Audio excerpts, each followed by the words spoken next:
आप देख रहे हैं आदिनाथ टीवी चैनल, अनादि से अनंत की धर्म यात्रा।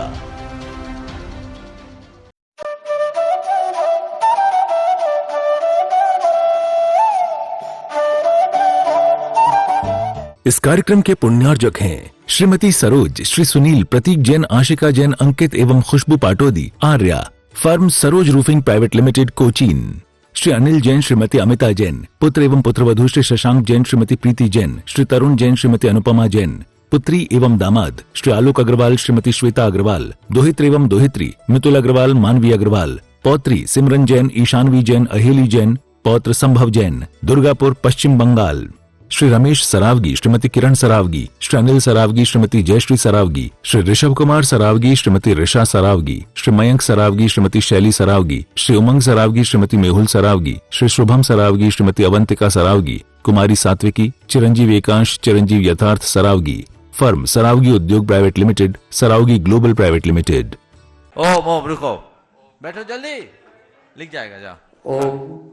जय बोलिए देवाधिदेव जगत श्री आदिनाथ भगवान की, चैतन्य चमत्कारी चिंतामणि श्री पार्श्वनाथ भगवान की, वर्तमान शासन नायक वर्धमान महावीर स्वामी भगवान की, परम पूज्य श्रवण कुल तिलक प्रातः स्मरणीय संत शिरोमणि आचार्य भगवान श्री विद्यासागर जी महाराज की, परम पूज्य परंपराचार्य श्री समय सागर जी महाराज की, परम पूज्य गुणायतन प्रणेता प्रखर वक्ता भावना योग प्रवर्तक शंका समाधान प्रवर्तक गुरुवर श्री प्रमाण सागर जी महाराज की, मुनिवर श्री संधान सागर जी महाराज की, समस्त मुनि संघ की। शंका समाधान के आज के इस सत्र में आप सभी का हार्दिक अभिनंदन। बंधुओं, जैसा कि आप सभी को विदित है कि परम पूज्य गुरुदेव निरंतर छत्तीसगढ़ की इस धरा को अपने पद कमलों से पुनीत करते हुए सिद्ध क्षेत्र समेत शिखर जी की दिव्य यात्रा के लिए निकले हुए हैं। और कल सायंकाल कालीन की वेला में कुंदकुरी में परम पूज्य गुरुदेव सत्संग का भव्य मंगल प्रवेश होगा, जहां आप सभी लोग परम पूज्य गुरुदेव के दिव्य वचनामृत का लाभ लेकर अपने जीवन को धन्य कर पाएंगे। इसी के साथ बंधुओं, आगामी 30 मार्च झारखंड की राजधानी रांची में हम सभी लोगों को सौभाग्य प्राप्त होगा परम पूज्य गुरुदेव के सानिध्य में भगवान महावीर जन्म महोत्सव मनाने का। और साथ ही हम सबके लिए सौभाग्य की बात है कि वह पावन दिन हम सबके लिए हमारे परम पूज्य गुरुदेव गुरुवर का आचार्य भगवान के कर कमलों से दीक्षा प्राप्त करके दीक्षा दिवस मनाने का सौभाग्य हम सबको प्राप्त होगा। परम पूज्य गुरुदेव का 39वां दीक्षा दिवस इस बार महावीर जयंती के अवसर पर 30 मार्च को हम सब झारखंड की राजधानी रांची में मनाएंगे। आप सब लोग भी परम पूज्य गुरुदेव के चरणों में अपने विन्यास अर्पित करने का मन बनाए। इसी के साथ आगामी आषाढ़ की अष्टानिका में हम सबको परम पूज्य गुरुदेव का आशीर्वाद प्राप्त हो चुका है। 108 मंडलीय सिद्ध चक्र महामंडल विधान का शाश्वत सिद्ध क्षेत्र समेत शिखर जी में 108 मंडलीय सिद्ध चक्र महामंडल विधान परम पूज्य गुरुदेव सत्संग के सानिध्य में आयोजित होने जा रहा है, जहां पर 8 लोगों के आवास की, भोजन की और पूजन संबंधी सामग्री की व्यवस्था के लिए 2 लाख रुपए की राशि निर्धारित की गई है। आप सभी लोग अपना सौभाग्य बढ़ाएं, अपना पुण्यार्जन का इस अवसर को ना गंवाएं और मंडल आवंटित करके अपने जीवन को धन्य बनाएं।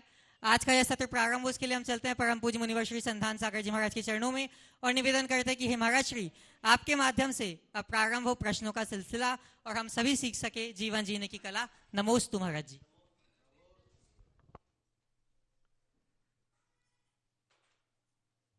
बगीचा और कुंकुरी के बीच आज ये शंका समाधान का सत्र गुरु चरणों में बारंबार नमोस्तु करते हुए अपन प्रारंभ करते हैं। प्रथम प्रश्न के लिए सपना काला कुंकुरी, हाँ अच्छा, और उसके बाद में छत्तीसगढ़ के गुणायतन के प्रांतीय अध्यक्ष अपने बीच में यहाँ पर उपस्थित हैं। गजेंद्र जी पाटनीकर जी भैया गुरु चरणों में अपना प्रश्न करेंगे। गुरुवर के चरणों में कोटि कोटि नमन। गुरुवर, मेरा क्वेश्चन है, जागे हुए व्यक्ति को रातें लंबी लगती हैं, थके हुए व्यक्ति को रास्ते लंबे लगते हैं, और जो सच्चा धर्म ना समझ पाए उसे जीवन लंबा लगता है। तो ना रातें लंबी है, ना रास्ते लंबे है, ना जीवन लंबा है, तो फिर ऐसा क्यों? बस ये हमारे मन का खेल है। जिसके साथ मन जुड़ जाता है वो छोटा लगने लगता है, जिससे मन नहीं जुड़ता वो लंबा लगने लगता है।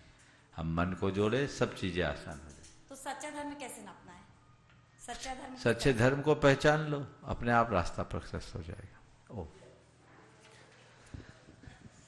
गजेंद्र जी पाटनी गज्जू भैया गुरु चरणों में अपना प्रश्न करें, उनके साथ में ही विक्की भाई भी उपस्थित हो जाएं। मुनिवर के श्री चरणों में मेरा और मेरे पूरे परिवार का बारंबार नमस्तु नमस्तु नमस्तु महाराज।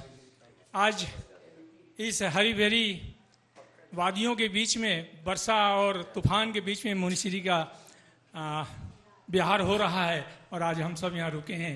क्या तूफान और कितना भयानक हवा के बीच में मुनिश्री का विहार हुआ। पहली बार हमें देखने के बाद हम सब भी आनंदित हुए कि तिरपाल के बीच में कैसे मुनिवरों का विहार होता है, पहली बार हमें देखने का मौका मिला। महाराज श्री, मेरी अब ये शंका है कि भगवान का जन्म होने वाला होता है तब तो धर्म इंद्र का सिंहासन हिलने लगता है, ऐसे ही भगवान मोक्ष जाते हैं तो क्या वर्गणाएं होती हैं, और जो मुनिराज उनके साथ ध्यान में रहते हैं क्या वह भी मोक्ष जाते हुए देखते हैं? मेरी शंका। देखिए, भगवान के कल्याणकों के समय 3 लोक पर उसका असर पड़ता है, और ये केवल जन्म कल्याणक नहीं, 5 कल्याणक। जब भगवान को निर्वाणोपलब्धि होती है तब भी इस तरह की हलचल होती है, उनके आसन हिलते हैं, भवनवासियों के यहाँ शंख बजते हैं, बेंतरों के यहाँ नगाड़े बजने लगते हैं, ज्योतिषकों के यहाँ दुंदुभी का नाद होने लगता है, और वैमानिक देवों में अपने आप घंटा नाद होने लगता है। इन चिन्हों से वे जान लेते हैं कि भगवान का कल्याणक हो रहा है। अब रहा सवाल कि जिस समय भगवान को मोक्ष होता है उस समय यहाँ रहने वाले लोगों को पता लग जाता है क्या भगवान मोक्ष हुए, मुक्त हुए? ऐसा कोई देखने में नहीं मिलता, आगम में इस तरह का कोई उल्लेख देखने को नहीं मिला कि भगवान को मोक्ष जाते हुए कोई देखे। भगवान के मुक्त होने के तत्क्षण ही चारों निकाय के देव एकत्रित होते हैं, और भगवान के जो शरीर है उससे पता लग जाता है कि भगवान को निर्वाण की प्राप्ति हुई। शरीर के संबंध में भी अलग अलग धाराएं हैं। एक सबसे प्रचलित धारा है कि भगवान का संपूर्ण शरीर कपूर की तरह उड़ जाता है, नख और केश शेष रह जाते हैं। ये अर्वाचीन ग्रंथों में है। मूलतः हमारे आदि पुराण, उत्तर पुराण और आचार्य पूज्यपाद कृत निर्वाण भक्ति के अनुसार भगवान सशरीर रहते हैं, भगवान का शरीर यहीं रह जाता है, और देवता लोग उनके शरीर को पालकी पर विराजमान करके महान उत्सव मनाते हैं और उसका अंतिम संस्कार करते हैं, ये उल्लेख मिलता है। तो श्वास रहित शरीर देखकर पता लग जाता है कि भगवान को निर्वाण की प्राप्ति हो गई। ये आदि पुराण आदि के आधार पर कर सकते हैं। हरिवंश पुराण में इस संदर्भ में ऐसा आता है कि जब भगवान को निर्वाण होता है तो उनका शरीर स्कंद रूपता को त्याग देता है, यानी पूरा शरीर बिखर जाता है, और देवता लोग एक कृत्रिम शरीर की रचना करके उनका अंतिम संस्कार करते हैं। तो कुल मिलाकर इन लक्षणों के आधार पर भगवान के निर्वाणोपलब्धि को जाना जा सकता है। इसी प्रकार अन्य कल्याणकों के घड़ी में होने वाले लक्षणों के आधार पर जाना जा सकता है। पर हम भगवान को निर्वाण हुआ उनकी आत्मा को जाते हुए इन आंखों से नहीं देख सकते, क्योंकि आत्मा अमूर्त है और वो एक समय में सिद्धालय पहुंच जाते हैं। एक समय की पर्याय को पहचान पाना हम सामान्य जनों के वश की बात नहीं। इसलिए ये कहे कोई कि हमने भगवान को निर्वाण होता हुआ देखा है, तो ये पूरी तरह सही बात नहीं कहलाएगी। इसको हम ये कह सकते हैं कि इस आधार पर कि अभी अभी भगवान सचेत थे, अब देहातीत हो गए, उसे हमने देखा, हम उसके साक्षी बने, ऐसा कहा जा सकता।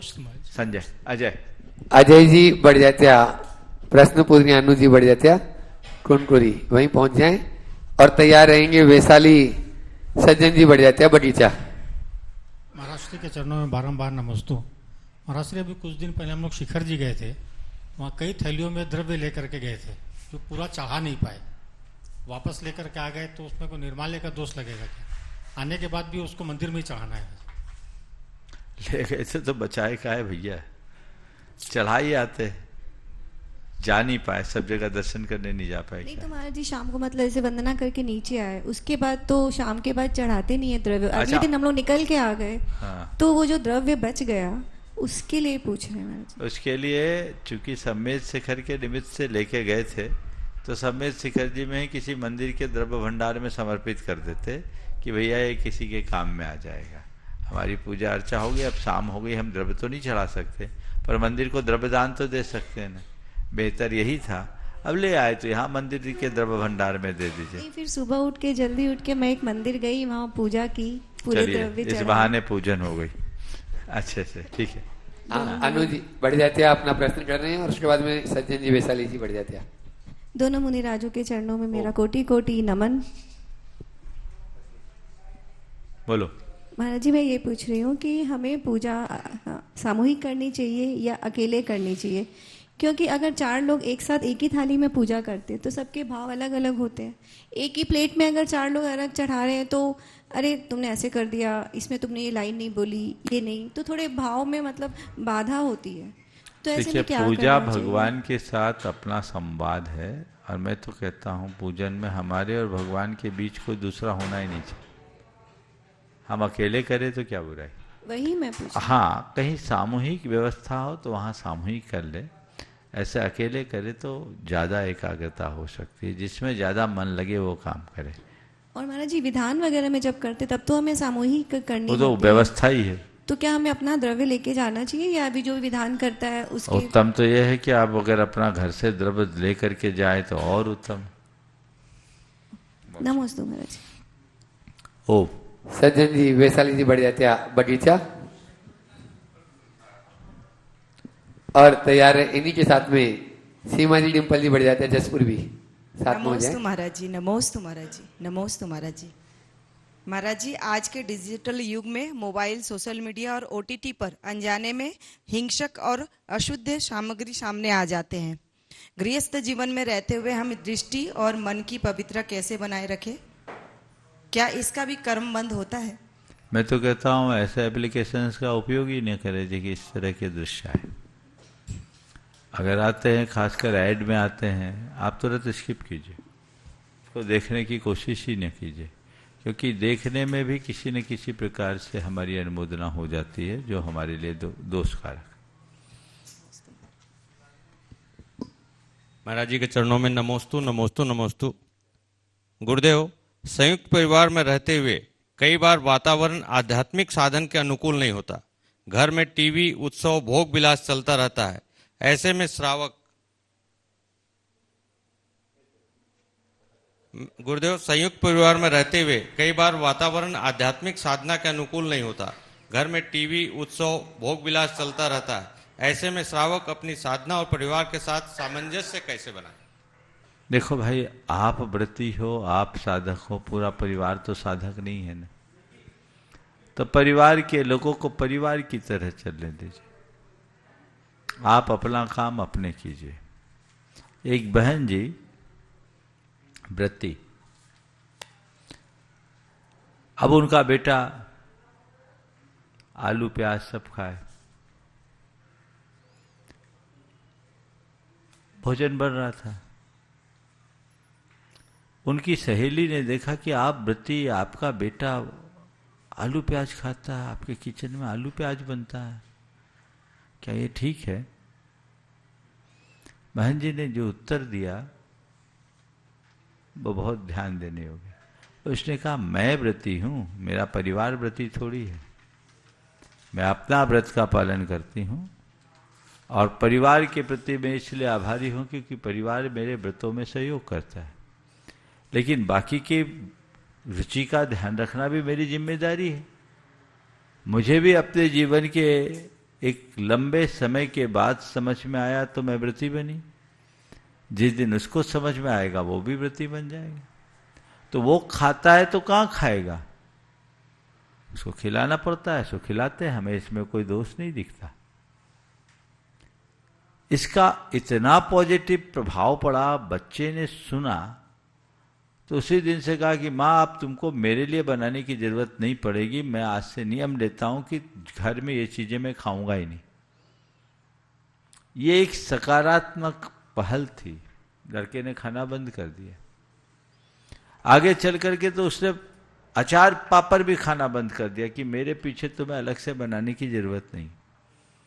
लेकिन सामने वाले के व्यवहार पर सब कुछ निर्भर करता है।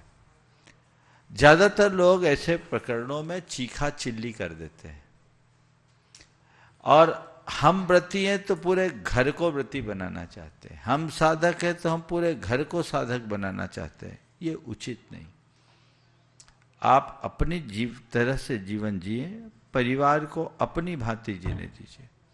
आपको साधना करनी है, उनको टीवी देखना है, आप ऐसा करें, या तो अलग अलग व्यवस्था बना लीजिए, घर में एक स्थान, एक कक्ष ऐसा बनाइए जो साधना कक्ष हो, जहाँ किसी प्रकार की डिस्टरबेंस नहीं हो, साउंड प्रूफ बना लीजिए। और ये संभव नहीं है तो मंदिर में जाकर के साधना कीजिए। सामायिक का काल है, मंदिर में जाकर के साधना करेंगे, एक परिवार के लोगों को अपने अपने रुचि के अनुरूप करने दीजिए ना। आप उन्हें डिस्टर्ब करेंगे, वो आपको डिस्टर्ब करेंगे, तो कोई का धर्म ध्यान नहीं होगा। तो इसको देखिए। कईयों के यहाँ होता है कि घर में एक टीवी, उनको शंका समाधान सुनना है, और घर के दूसरे सदस्य छोटे बच्चों को कार्टून देखना है, दूसरों को कुछ और देखना है, झमेला हो। तो भैया ठीक है, आज के समय में तो हमारे पास दूसरे डिवाइस आ गए, तुमको जो करना है करना है, हमें जो करना है हमें करना है। कुल मिलाकर सामंजस्य बना करके चलने का अभ्यास करना चाहिए, जिसमें किसी प्रकार की खींचातानी ना हो। सीमा सज्जन जी बढ़िया जसपुर, और तैयार रहेंगे मुकेश जी जैन, जसपुर रायपुर, साथ में अमित जी जैन। महाराज जी के चरणों में मेरा बारंबार नमोस्तु नमोस्तु नमोस्तु। महाराज जी, मेरा प्रश्न है कि हम लोग तीर्थ यात्रा से क्षेत्र अतिशय क्षेत्र में जाते हैं, बहुत बड़ा समाज है, बहुत सारे मंदिर हैं, लेकिन उसी गांव में हम लोग सिर्फ अतिशय क्षेत्र के मंदिर का दर्शन करके खुश हो जाते हैं कि चमत्कारिक मंदिर के दर्शन कर लिए, और बाकी मंदिरों को छोड़ देते हैं। क्या इसमें दोष है? देखो, सबके दर्शन करने चाहिए, लेकिन सबके नहीं कर पाए तो जिनके भी करे तो कर तो लो। दरअसल करना सबको चाहिए, लेकिन हम लोगों का लगाव सबके प्रति नहीं रह पाता। ये कहीं न कहीं हमारी कमजोरी को प्रदर्शित करता है। समय और सुविधा के अनुरूप जितने का दर्शन कर रहे हैं, मैं उसकी आलोचना तो नहीं करूँगा, लेकिन हमारी कोशिश होनी चाहिए कि हम सबकी करें। कदाचित नहीं कर पाए तो जिसका करे अच्छे से करे। महाराज जी, वो भाव आ जाते हैं ना कि चमत्कार को नमस्कार है, वैसा वाला तो ऐसा नहीं है। जिससे संघ में भी जाओ तो बड़े महाराज के दर्शन करे आए, अपना पूरा समय निकाल दिए, बाकी को सामूहिक ढोक दे दिए और चल दिए। कई बार ऐसा होता है जी महाराज। तो ये चीजें मन में आती है। आप कुंडलपुर भी जाओगे तो बड़े बाबा के चरणों में घंटों बैठे आए, अब पूरी वंदना कराए तो कराए, नहीं कर पाए तो नहीं कर पाए। अब हम पूरी वंदना करेंगे, कुंडलपुर जाएंगे तो पूरी वंदना करके ही आएंगे, इस चक्कर में कुंडलपुर जाएंगे ही नहीं, ये उचित नहीं। जितना बने उतना कर। नमस्ते। गुणायतन ट्रस्टी जसपुर रायपुर से मुकेश जी जैन, साथ में अमित जी जैन, और उसके बाद तैयार रहेंगे ललितपुर से नयन जी, अंकित जी, बिट्टू जी जैन। नमोस्तु महाराज जी। महाराज श्री, मेरा प्रश्न ये है कि वर्तमान समय में जो धार्मिक संस्थाएं हैं उनके चुनाव में राजनीति अधिक होती है, सर्वसम्मति कम होती है, तो ऐसा क्या नियम या आचार होना चाहिए जिससे कि समाज की संस्थाओं में राजनीति कम हो और सर्वसम्मति अधिक हो? पहले तो मैं चाहूँगा मुकेश भाई का जोरदार अभिनंदन करें। ये इसलिए कि अभी खासकर विद्या प्रमाण गुरुकुलम की संपूर्ण परियोजना को साकार करने में ये अथक श्रम कर रहे हैं, और उस कमेटी के कोऑर्डिनेटर में इनका नाम है, और बहुत लगन से काम कर रहे हैं। एक बार जोरदार अभिनंदन करें। गुणायतन के अन्य प्रकल्पों में भी इनकी बड़ी सक्रिय भूमिका है, और इस तरह के युवा के आगे आने से सबका उत्साह बढ़ता है। आपने जो सवाल किया कि चुनावों को लेकर जो खींचतान और राजनीति होती है, इसका क्या रास्ता है? देखिए, डेमोक्रेसी तो होना चाहिए। एक ही व्यक्ति पद पर बैठा रहे तो चीजें बिगड़ जाती, लेकिन राजनीति नहीं होनी चाहिए। इस विषय में मैंने अनेक बार अपना मंतव्य प्रकट किया कि हम इलेक्शन की प्रक्रिया को ही बंद करें, उसकी जगह सिलेक्शन शुरू कर दें। इलेक्शन और सिलेक्शन में क्या अंतर है? इलेक्शन जहां पूरी चुनावी प्रक्रिया हो, नॉमिनेशन हो, फिर लॉबिंग हो और दो प्रतिद्वंदियों के मध्य चुनाव, दो या दो से अधिक, इस प्रक्रिया को बिल्कुल खत्म करें। लोकतांत्रिक व्यवस्था को बनाए रखने का एक अच्छा तरीका मुझे समझ में आता है, जो अगर देश में किया जाए तो बहुत अच्छा है। हमारे समाजों में जितने सदस्य हैं, हर परिवार के एक प्रमुख को उसकी सदस्यता रखी जाए और उन लोगों के हाथ में उतने लोगों की लिस्ट दे दी जाए और उन्हें कहा जाए कि आप किसी एक व्यक्ति को चिन्हित कर दीजिए जो सबसे ज्यादा पसंद किया जाए, उसे अपना नेता मान ले, अध्यक्ष मान ले और उसे कहें कि आप हमारी एक कमेटी बना लीजिए, हम आपके निर्देशन में काम करेंगे। वो 11, 21, 31 जितनी की टीम बनाना चाहे बना ले, विदाउट नॉमिनेशन। हर आदमी प्रत्याशी है और कोई जिसको सब पसंद करे वो काम करे। हो सकता है जिसको सब पसंद करे वो दायित्व तो लेने को तैयार ना हो, तो उसमें ऐसा प्रावधान दे दे कि नंबर 2 वाला जो है वो करे और इनका कार्यकाल 3 वर्ष का हो और एक सुनिश्चित कर दिया जाए कि एक आदमी को 2 कार्यकाल से ज्यादा दिया ही न जाए, ताकि नए नए लोगों को अवसर मिलता रहे।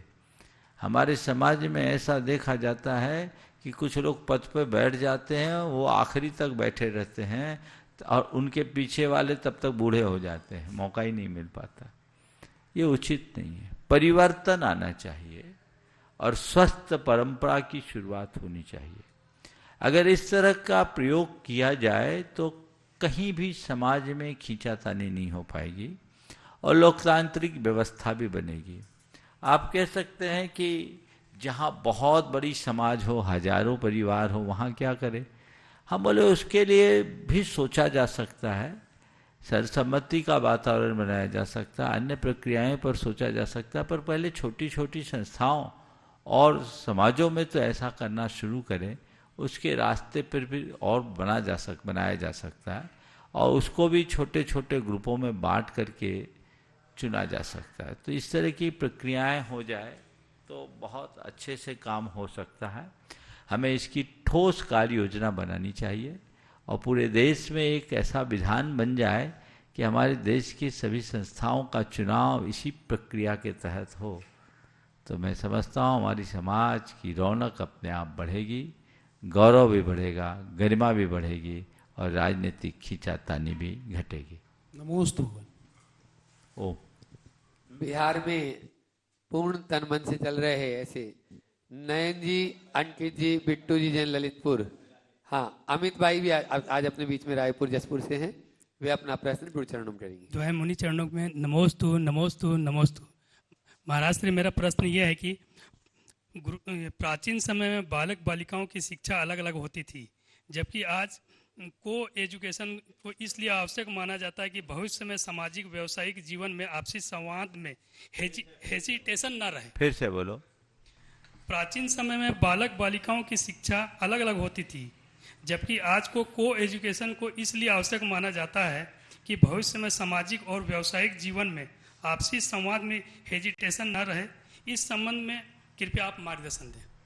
देखिए, ये अपना दृष्टिकोण हो सकता है, लेकिन इसके दुष्परिणाम भी सामने आ रहे हैं और को एजुकेशन के परिणाम स्वरूप जो दुष्परिणाम सामने आ रहे हैं उससे हमारी मर्यादाएं खत्म हो रही, व्यवस्थाएं बिगड़ रही और इससे परिवार भी विकसित हो रहा है। इसलिए हमें इसे प्रोत्साहित नहीं करना चाहिए। इसके लिए एक पूरी शिक्षा के उपरांत एक ऐसी व्यवस्था बनाई जा सकती है जिसमें सामूहिक रूप से ट्रेनिंग हो और ट्रेनिंग लेकर के वो अपनी गृहस्थी और व्यावसायिक जीवन में उतरे, तो ये बहुत अच्छा बन सकता है। लेकिन प्रारंभ से ही साथ साथ बनने से सहजीवन से इस तरह की प्रवृत्तियाँ अच्छी नहीं होती। हमारे अनुसार वो हमारी मर्यादा के विरुद्ध है। हमारे शास्त्रों में ब्रह्मचर्य आश्रम के साथ अध्ययन किया जाता है और ब्रह्मचर्य हमारे अध्ययन का मूल आधार है। जो लोग इसे बिगाड़ देते हैं उनके जीवन की मर्यादाएं खंडित हो जाती हैं। नमस्ते महाराज। नयन भैया अपना प्रश्न करें अपनी टीम के साथ में, और उसके बाद में तैयार रहेंगे शैलेंद्र जी जैन सेलू भैया कटनी जबलपुर से अपने बीच में गुरु चरणों में अपना प्रश्न करें। पूज्य गुरुदेव के चरणों में नमोस्तु नमोस्तु नमोस्तु।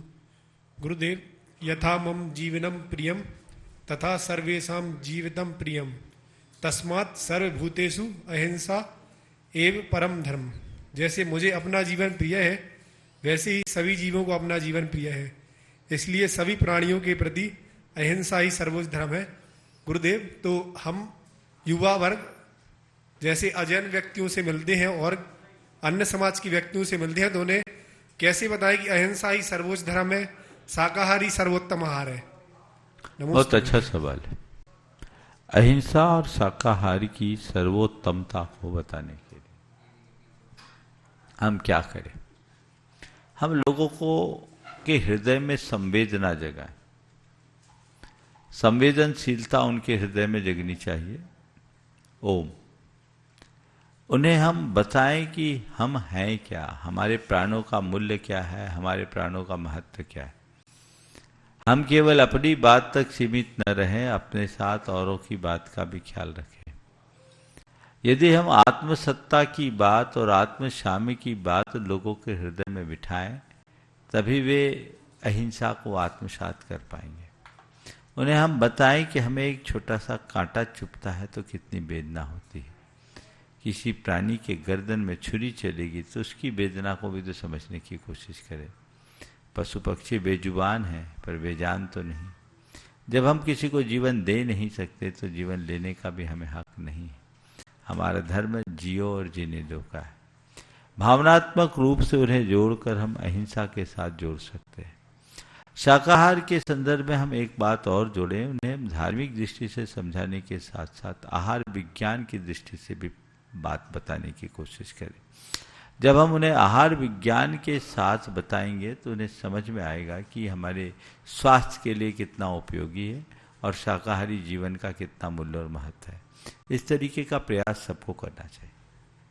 नमोस्तु गुरुदेव। गुरुदेव, और हाँ एक सूचना। हाँ गुरुदेव, आज बड़े ही हर्ष की बात है, विद्या प्रमाण गुरुकुलम का 11वीं का रिजल्ट आया है, जिसमें सभी बच्चों ने 100% पास किया है और जिसमें 85% से ऊपर पाने वाले 5 बच्चे हैं। और मैं बता रहा हूँ, ये बहुत ही अच्छी सूचना आज मेरे पास भी आई है कि गुरुकुलम में सेज स्कूल के टॉप 5 बच्चे 11वीं के गुरुकुलम के हैं और 100% अच्छा रिजल्ट आया है और 85 से 95% से नंबर लाने वाले बच्चों की संख्या काफ़ी है। एक बार गुरुकुलम के प्रशासन के लिए, प्रबंधन के लिए और गुरुकुलम के साथ गुणायतन की टीम के लिए आप लोग जोरदार अभिनंदन कर दें। इस बार बहुत अच्छा रिजल्ट आया। नमोस्तु गुरुदेव। शैलेंद्र जी जैन सेलूबिया कटनी जबलपुर गुरु चरणों में अपना प्रश्न करेंगे और तैयारेंगे नीतू पंकज जी पाटोदी साड़म। द्विमेन राज के चरणों में अनंत कोटि नमोस्तु नमोस्तु नमोस्तु। महाराज जी, धीरे धीरे रे मना धीरे सब कुछ होए, माली सींचे 100 घड़ा ऋतु आवे फल होए। महाराज जी, प्रकृति माली का संपर्क पाके ऋतु आने पर अपनी पूर्णता को फल और फूल के रूप में प्राप्त कर लेती, परंतु मानुष पर्याय में कितना भी मुनियों का संपर्क पाले और सानिध्य पाले, फिर भी वो हर ऋतु में खरपतवार जैसा ही लहराता रहता है।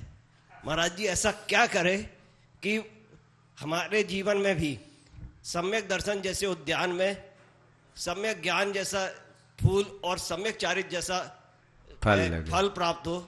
नमोस्तु महाराज जी। बहुत अच्छा सवाल किया।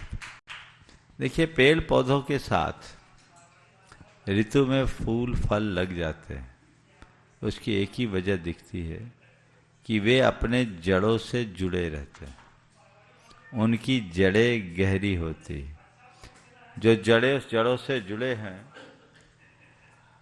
जिनकी जड़ें गहरी हैं, वे हमेशा हरे भरे होते हैं।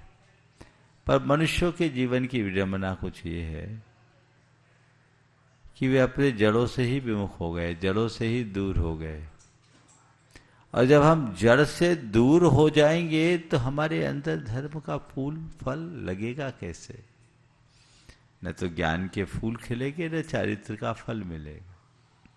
तो अपने जड़ों से जुड़े रहें, जड़ों को न काटें। हमारी निष्ठा ही जड़ है। ये जड़ बनी है तो हम सुरक्षित हैं, और जड़ उखड़ गई तो सब कुछ व्यर्थ। नमोस्तु भारत जी, नमोस्तु भारत जी। नीतू पंडित जी पाटोदी गुणायतन ट्रस्टी साड़म से, और तैयार है सौरभ जी जैन बुढ़ार। दोनों मुनिराजों के चरणों में बारंबार नमोस्तु नमोस्तु नमोस्तु महाराज जी। महाराज जी, मेढक को तराजू में तोलना बहुत कठिन है। उसी तरह हर व्यक्ति के जीवन में समस्याएं आती रहती हैं। किसी तरह मनुष्य उस समस्या का हल कर भी लेता है तो तुरंत दूसरी समस्या आ जाती है। तो इस क्रम का विराम देने के लिए हमें क्या करना चाहिए? भाई, मेढक को तराजू पे तोलना कठिन है। मैं कहूँगा मेढक को तोलने की कोशिश ही बेकार है। मेढक को तोलना है तो एक काम करो, उसको टोकनी में बंद करो, फिर तराजू में रखो। मेढक भी तुल जाएगा, मेढक भी तुल जाएगा। टोकनी में बंद करो। अपनी समस्याएं कितनी भी हो, समस्याओं को आंकना, लेकिन समझदारी की टोकनी में रखकर। अगर ऐसे रखोगे तो एक के बाद एक, एक के बाद एक, एक के बाद एक समस्याएं, नूतन समस्याएं उभरेगी और हमें परेशान करेगी। सही समझ से ही हम अपनी समस्याओं का सही समाधान प्राप्त कर सकते हैं। सही समझ हमारे अंदर सकारात्मकता उत्पन्न करती है, और उसी सकारात्मकता के बल पर हम समस्या से समाधान की ओर बढ़ पाते हैं। तो सकारात्मकता के साथ बढ़ें ताकि समाधान के रास्ते को पा सके।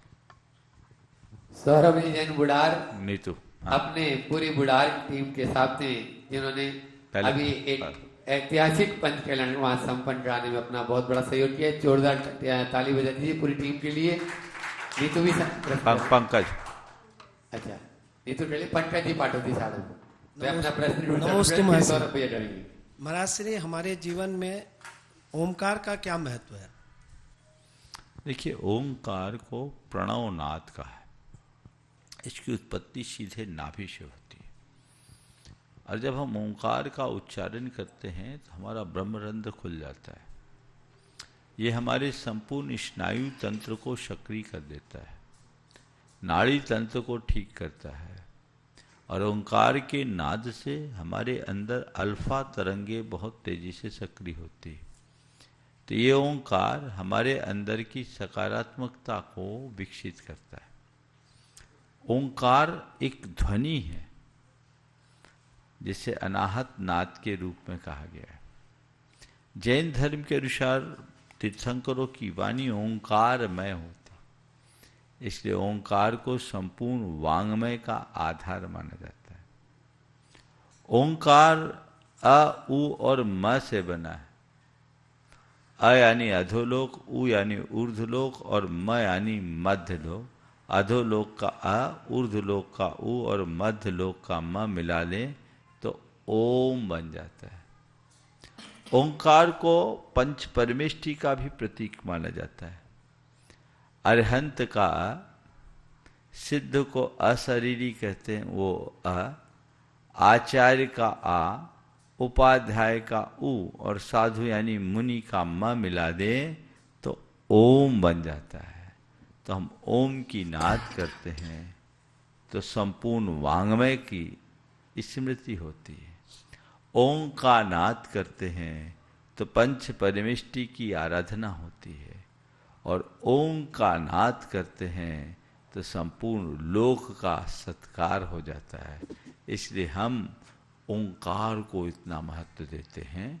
हम लोग रोज एक श्लोक बोलते हैं, ओकारम बिंदु संयुक्तम नित्यम ध्यायन्ति योगिनः कामदम मोक्षदम चैव ओंकाराय नमो नमः।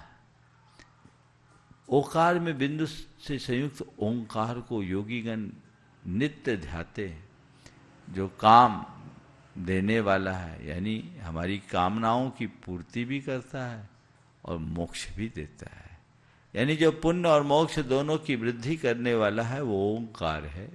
इसलिए ओंकार का अभ्यास करना चाहिए। गुरुदेव कई बार कहते थे जिन्हें कुछ नहीं आता वो ओंकाराय नमो नमः बोले, उसका भी कल्याण हो जाएगा। नमोस्तु से सौरभ जी बुढ़ार गुरु चरणों में अपना प्रश्न करें, बिना नमोस्तु भी कर लें ताकि औरों के भी नाम पूरे आ जाएं। अरविंद जी जैन निवाड़ी और साथ में गोल्डी भैया वे भी अपना प्रश्न करेंगे, दोनों तैयार रहेंगे। महाराज जी को बारंबार नमोस्तु। महाराज जी मेरा छोटा सा क्वेश्चन एक है, मैं ये कहना चाह रहा महाराज जी कि जैसे धर्म होता है, धर्म को लोग अपने अनुसार मानते हैं और जो नहीं मानता उसको ज़्यादा पुण्य मिल रहा है, ऐसा मैं देख रहा हूँ। और लोग अपने अनुसार धर्म को मानते हैं और अपने सुविधा के अनुसार धर्म करना चाहते हैं, तो इसमें पुण्य और पाप कैसे होगा, इसका मेरे को शंका का समाधान करिए। अपनी सुविधानुसार धर्म को मानने वाले, और दूसरा आपने क्या कहा, जो नहीं मानते, आपने कहा जो नहीं मानते उनको ज्यादा पुण्य मिलता है। मुझे समझ में नहीं आया कि जो धर्म को नहीं मानेगा उसे पुण्य क्या मिलेगा। हाँ, आप शायद ये पूछो तो ज्यादा अच्छा है कि अपनी सुविधानुसार धर्म करना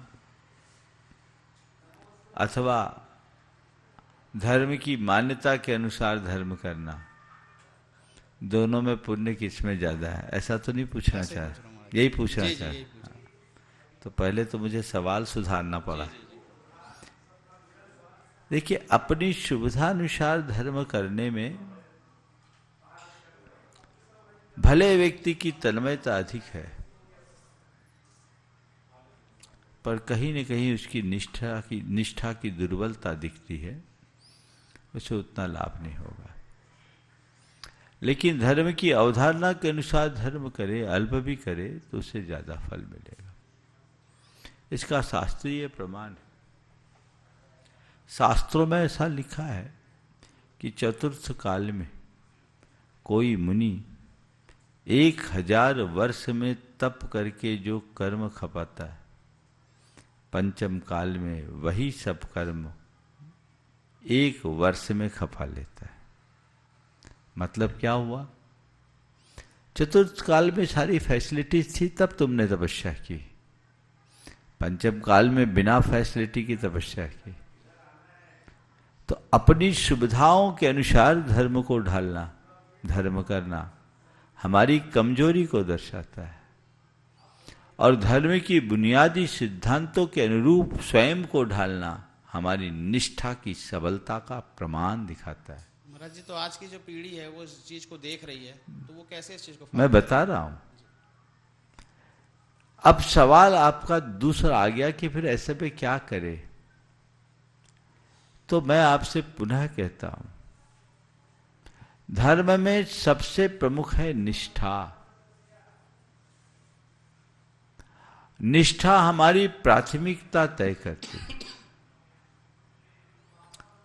सवाल ये नहीं है कि हम धर्म कितना कर रहे हैं, सवाल ये है कि हम धर्म कैसे कर रहे हैं। निष्ठापूर्वक किया गया थोड़ा धर्म भी महान फलदायी होता है, और अपनी सुविधा से किया गया बड़ा बड़ा धर्म भी ज्यादा फल नहीं देता है। समझिए, आधुनिक पीढ़ी के लिए व्यस्तता बहुत है, तो वो पूरी परंपरागत तरीके से धर्म नहीं कर पाती, कोई बात नहीं, पर वो अधर्म से बचे। सबसे पहला धर्म तो उसका ये, रोज मंदिर नहीं जा सकते कोई बात नहीं, पर रविवार के दिन जिस दिन मंदिर जाए, मन को पूरी तरह चार्ज करके आ जाए, ये तो कर सकते हैं। अब आपको सुविधा अनुसार हम मंदिर नहीं जा सकते तो घर में ही मंदिर बना ले और अपने दर्शन कर ले, तो वो चीज नहीं हो पाएगी। ये तुमने सुविधा का गलत उपयोग कर लिया। देवस्थान का काम तो देवस्थान में ही होगा, तो उसी अनुरूप अपनी व्यवस्थाएं बनानी चाहिए। गोल्डी भैया गुरु चरणों में अपना प्रश्न कर रहे हैं रीवा से अपने बीच में, और अरविंद जी निवाड़ी ये भी पद विहार में पूरा अपना सहयोग दे रहे हैं। जोरदार ताली से इनका भी स्वागत कर दें। और उसके बाद में श्रीमती अंजू जी छाबड़ा रांची तैयार रहें। गुरु जी के चरणों में त्रेवा नमोस्तु नमोस्तु नमोस्तु। गुरु जी, ये क्वेश्चन आज हमारे रीवा पूर्व अध्यक्ष श्री विजय कुमार अजमेरा जी का है। रीवा से विजय कुमार अजमेरा जी का है।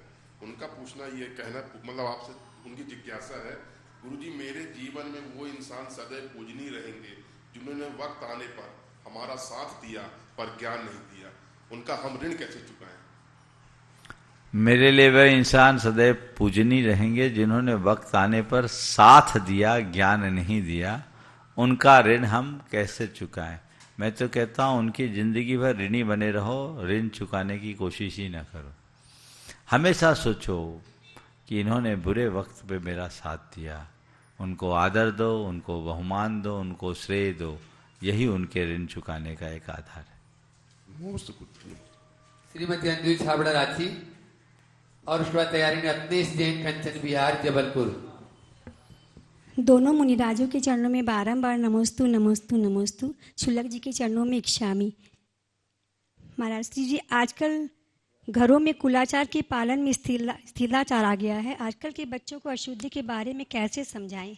अशुद्धि में भोजन बनाने के साथ साथ वो लोग घर में जो भी बेड वगैरह है, सोफ़ा वगैरह है, डाइनिंग, सब जगह वो लोग वो करते हैं। और फिर घर में जो रात दिन मेड रहते हैं उनमें बच्चों को पूरा समझा के रखते हैं कि आप लोग कर सकते हो। तो उस समय हम लोगों को क्या करना चाहिए, उनको कैसे समझाना चाहिए? देखिए, इसका पूरा वैज्ञानिक तरीके से विश्लेषण करना चाहिए। मैंने पहले भी इस विषय में अनेक बार अपना मार्गदर्शन दिया है और उस पर लोगों ने अपने बहुत सारे कमेंट्स भी दिए हैं। संयोगवश वो कमेंट्स नष्ट हो गए, लेकिन लोगों को उनसे अवगत कराना चाहिए कि जो हमारी शुद्धि की व्यवस्था है उसका दृढ़ता से पालन करना चाहिए। उन्हें वैज्ञानिक तरीके से समझा करके हम रास्ता बता सकते हैं। कभी इस सवाल को बच्चों के सामने उठाओ तो ज्यादा अच्छा होगा। नमोस्तु महाराज। नमोस्तु। रत्नेश जी जैन जबलपुर चरणों में अपना प्रश्न का अपने बीच में एडवोकेट राजेश जी जैन रायगढ़ से यहाँ पर उपस्थित हैं। वे गुरु चरणों में अपना प्रश्न। गुरुदेव के चरणों में नमोस्तु नमोस्तु नमोस्तु। गुरुदेव,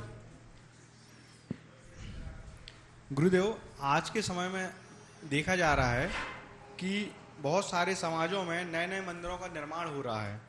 जहां आवश्यकता भी नहीं है वहां भी मंदिरों का निर्माण कर मूर्तियां रखी जा रही हैं और प्राचीन जैन मंदिर है उनका यथास्थिति है, ना जीर्णोद्धार हो रहा है ना कुछ हो रहा है। इसमें क्या किया जाए गुरु? देखो, पुराने का जीर्णोद्धार कराओ और नए का निर्माण भी कराओ। 1988 में गुरुदेव के पास ऐसा ही सवाल साहू अशोक कुमार जी ने किया था। जबलपुर में ही थे, मैं गुरु चरणों में था। उन्होंने कहा कि गुरुदेव, आजकल नए नए मंदिरों का निर्माण बहुत हो रहा है जबकि पुराने का जीर्णोद्धार ज़्यादा जरूरी है। गुरु जी ने कहा हाँ, पुराने का जीर्णोद्धार होना चाहिए। उन्होंने कहा गुरुदेव, पुराने नए के निर्माण की तुलना में पुराने के जीर्णोद्धार में पुण्य भी अधिक है। गुरु जी ने कहा हाँ, अधिक है। गुरुदेव, आपके नाम की एक विज्ञप्ति जारी करा दूं कि नए के निर्माण की जगह पुराने का जीर्णोद्धार कराओ। गुरुदेव ने कहा साहू जी करा दो, पर मेरे एक सवाल का उत्तर दो। बोले क्या? बोले ये बताओ, आपके कपड़े फट जाएंगे तो कब तक रफू करवा करके पहनोगे? कितनी बार पहनोगे? 2 बार 4 बार? आखिर कभी न कभी तो नए कपड़े सिलवाने पड़ेंगे। बोले हाँ। तो बोले बस मैं तुमसे यही कहता हूं, पुराने का जीर्णोद्धार कराओ पर कुछ ऐसा भी बना जाओ कि आने वाली पीढ़ियां उसका जीर्णोद्धार करा सके, तभी अपनी परंपरा और संस्कृति को आगे बढ़ा सकेंगे। इसलिए सिरे से नए के निर्माण का निषेध करना उचित नहीं। समाज का जैसे जैसे विस्तार होता है तो मंदिरों की भी आवश्यकता होती है। जहाँ जैसी आवश्यकता उसके रूप बनाना चाहिए। आने वाले समय में ये हमारे इतिहास की धरोहर भी बनेगी, पर अनावश्यक अनपेक्षित निर्माण उचित नहीं है और निर्माण ऐसा होना चाहिए जो शास्त्रीय। एडवोकेट राजेश जी जैन रायगढ़, सब परिवार यहाँ पर उपस्थित हैं। रायपुर वाले भी साथ में हो जाओ और रायपुर वाले भी उनके साथ में हो जाएं। संजय जी गंगवाल साहब। तैयार हैं ब्रह्मचारिणी सुनीता दीदी भाषा शिरोमणि संरक्षक नायकन। नमोस्तु महाराज जी, नमोस्तु नमोस्तु नमोस्तु। महाराज जी, सब धर्मों में सृष्टिकर्ता का वर्णन होता है। इस्लाम में बोलते हैं अल्लाह ने सृष्टि बनाई है, वैष्णव धर्म में बोलते हैं कि ब्रह्मा जी ने सृष्टि बनाई है। हमारे जैन धर्म में क्या है इसके लिए?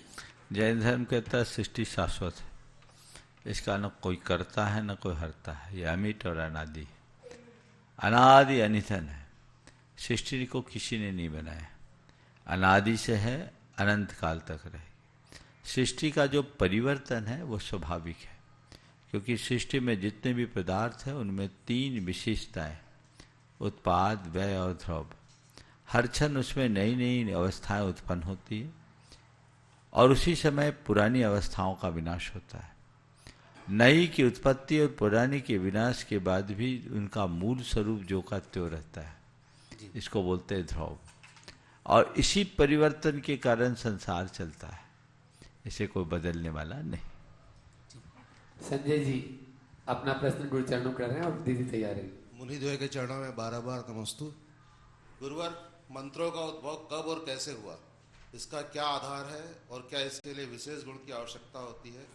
गुरुवर, मंत्र और श्रद्धा में ज्यादा इफेक्टिव कौन है? बहुत अच्छा सवाल है। मंत्रों का उद्भव कब और कैसे उत्पन्न हुआ, इसका क्या आधार है? देखिए, मंत्र शब्द को अगर हम देखें तो मंत्र का अर्थ होता रहस्य, रहस्य अथवा मननात् मंत्रम, जो मनन करने योग्य हो अथवा जो मन को मनसः त्रायते इति मन है, जो मन को तार दे उसका नाम मन है। तो ये हमारी साधना का अंग है। मंत्र की उत्पत्ति तभी हुई जब से धर्म की उद्भूति हुई। मंत्र आराधना धर्म साधना का एक मूल अंग है। ओंकार मंत्र, नमोकार मंत्र तब से है जब से धर्म है। बहुत सारे मंत्र हैं, जितने भी मंत्र हैं वो धर्म साधना का एक अंग है। कालांतर में मंत्र की आराधना को आत्म साधना से बाहर बाह्य उपलब्धियों के लिए भी किया जाने लगा। भौतिक उपलब्धियों की चाह से प्रेरित होकर लोगों ने मंत्र की आराधना की। यद्यपि हमारी संस्कृति में मंत्र आराधन का मूल लक्ष्य आत्म साधना को बताया गया और ये कहा गया कि आत्म साधना की दृष्टि से ही हमें मंत्र आराधना करनी चाहिए। मंत्रों का अपना प्रभाव होता है। गुरुओं के मार्गदर्शन में ही मंत्र का आराधन करना चाहिए। बिना गुरु मार्गदर्शन के मंत्र आराधन का विपरीत प्रभाव भी देखा जाता है। इसलिए गुरुओं के मार्गदर्शन में ही मंत्र को अपने जीवन की साधना बना करके चलना चाहिए। मंत्र और श्रद्धा में ज्यादा बिना श्रद्धा के मंत्र काम नहीं करता। श्रद्धा ही मंत्र का आधार है। कोई भी शब्द है अगर हम श्रद्धा से भर कर कह दे तो वो शब्द ही मंत्र बन जाता है। नमोस्तु गुरु। गुरुवर के चरणों में नमोस्तु। दीदी अपना प्रश्न कर रहे हैं, उसके बाद तैयारी साधना रारा कुंकुरी। महाराज जी, खुशी में भी आंसू झलक जाते हैं और दुख में भी आंसू झलक जाते हैं। अगर कोई तीसरा व्यक्ति देखता है तो वो सोचता कि ये लोग व्रती लोग क्यों रो रहे हैं, इनके जीवन में क्या कष्ट है। तो ऐसे समय में अगर दुख की घड़ी है या सुख की घड़ी है तो ऐसे में अपने मन को कैसे मोड़ें कि जो सबको ना दिखे। ओम, सबको दिखे या न दिखे बात की बात है, मन में न घटे ये ज़्यादा अच्छी बात। कायदे से हम अपना भावनात्मक संतुलन इतना अधिक बनाएं कि छोटी मोटी बातें हमें प्रभावित ही न करें। जो छोटी छोटी बातों से प्रभावित होते हैं उन्हें अति हर्ष होता है और उन्हें ही अति दुख होता है। अति हर्ष और अति दुख दोनों हमारे लिए बहुत हानिकारक है। उसमें भावनात्मक असंतुलन होता है, क्षण क्षण में परिवर्तन आ जाता है। तो यदि कोई बार बार छोटी छोटी बातों से प्रभावित हो रहा है, इसका मतलब वो अभी बहुत कच्चा साधक है। उसे भावनात्मक स्तर पर बहुत मजबूत बनना चाहिए, इतना ज़्यादा कि तूफान भी निकल जाए तो भी उसका मन विचलित ना हो। ठीक है, जैसे कुछ हुआ ही नहीं, अति एकदम सामान्य घटना की तरह सामान्य बने रहो। मन को मजबूत बनाओ और पाप पुण्य फल माई हरख बिलखो मत भाई, यह पुद्गल पर जाए उपज बन बिन से थिर नाही की उक्ति को चरितार्थ। नमस्ते। हाँ, साधना रारा कुंकुरी और तैयारी रजनीकांत जैन कुंकुरी। मुनिद्वय के चरणों में नमोस्तु नमोस्तु नमोस्तु। महाराज, अपन बोलचाल की भाषा में बोलते हैं कर्म बंध गए, कर्म बंध गए। कर्म कैसे और क्यों बंधते हैं? कर्म कैसे और क्यों बनते? जैसे आप बोल रहे, ये सब रिकॉर्ड हो रहा है ना, जैसा बोल रहे वैसे रिकॉर्ड हो रहा है।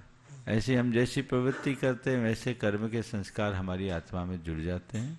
हमारे मन वचन काय की प्रवृत्तियों के साथ कर्म हमारी आत्मा से आकृष्ट होते हैं, जुड़ते हैं और हमारे कषाय जन भावों से वो हमारी आत्मा से बनते हैं। सीधे सीधे प्रश्न महाराज। महाराज जी के चरणों में सादर प्रणाम। महाराज जी, दुनिया में हर शख्स को दर्द का अनुभव तो होता है, लेकिन जब किसी दूसरे को होता है तो वह स्वयं को क्यों महसूस नहीं होता? स्वयं को महसूस क्यों नहीं होता? जब किसी दूसरे को होता है दर्द होता है तो खुद को महसूस क्यों नहीं होता? इसलिए नहीं होता कि उसके प्रति हमारी संवेदना नहीं है। जिसके प्रति संवेदना होगी उसका दर्द हमें महसूस होगा। जिसके प्रति हमारी संवेदना ही नहीं, उसके प्रति दर्द का अनुभव कैसे होगा? दूर मत जाइए, आपके शरीर के किसी अंग में संवेदना ना हो तो वहाँ होने वाला दर्द आपको अनुभव में आता है क्या?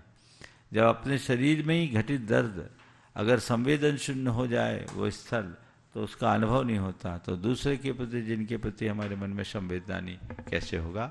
आज के सत्र को यहीं पर विराम। बोलिए अहिंसा परमो धर्म। इस कार्यक्रम के पुण्यार्जक थे श्रीमती सरोज, श्री सुनील, प्रतीक जैन, आशिका जैन, अंकित एवं Khushboo Patodi, Arya, firm Saroj roofing private limited, Cochin. Shri Anil Jain, Shrimati Amita Jain, पुत्र एवं पुत्रवधू श्री शशांक जैन, श्रीमती प्रीति जैन, श्री तरुण जैन, श्रीमती अनुपमा जैन, पुत्री एवं दामाद श्री आलोक अग्रवाल, श्रीमती श्वेता अग्रवाल, दोहित्र एवं दोहित्री मितुल अग्रवाल, मानवी अग्रवाल, पौत्री सिमरन जैन, ईशानवी जैन, अहेली जैन, पौत्र संभव जैन, दुर्गापुर पश्चिम बंगाल। श्री रमेश सरावगी, श्रीमती किरण सरावगी, श्री अनिल सरावगी, श्रीमती जयश्री सरावगी, श्री ऋषभ कुमार सरावगी, श्रीमती ऋषा सरावगी, श्री मयंक सरावगी, श्रीमती शैली सरावगी, श्री उमंग सरावगी, श्रीमती मेहुल सरावगी, श्री शुभम सरावगी, श्रीमती अवंतिका सरावगी, कुमारी सात्विकी, चिरंजीव एकांश, चिरंजीव यथार्थ Saraogi. Firm Saraogi Udyog private limited, Saraogi global private limited.